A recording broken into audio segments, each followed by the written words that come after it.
దేవుడితో ప్రతిరోజు కూడా నడిచేవాడు, దేవుడిని ఆనుకొని ఉండేవాడు, విశ్వాసం కలిగి ఉండేవాడు.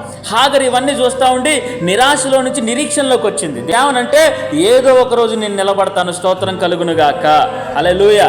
ఐగుప్తులో నుంచి ఐగుప్తురాలైన హాగర్ బానిసగా వచ్చి ఆ నిరీక్షణ ఎప్పుడైతే కలిగి ఉందో ఆ పని మనిషి స్థానం నుంచి భార్య స్థానానికి వచ్చిందండి. ప్రార్థన చేసేవాడిని చూసి ఆ ప్రార్థనలో నిరీక్షణ కలిగి ఉండి ఆమె ఏమైపోయిందంటే ఆ నిరాశ నుంచి నిరీక్షణ కలిగి ఉండడం వల్ల పని మనిషి నుంచి యజమానురాలు స్థితిలోకి వచ్చింది. స్తోత్రం కలుగునుగా. ఇదంతా చూస్తా ఉంది. ఏంటి? శారా చూస్తా ఉంది.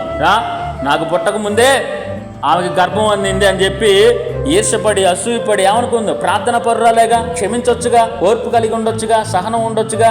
కోపం ఎక్కువైపోయి ఇంట్లో నేనన్ను ఉండాలి, అసలు తొందరపడి పెళ్లి చేసిందే ఆమె ఏమంటది, నువ్వన్న ఉండాలి, నేనన్ను ఉండాలని చెప్పి హాగర్ని ఎల్లగొట్టేసి తర్వాత మళ్ళీ ఎలాగో దేవుడు కృపను బట్టి దేవుడు ఆ నిరాశలో కూడా, చావు బతుకుల్లో కూడా ఆమెను కాపాడాడు. స్తోత్రం కలుగునుగా.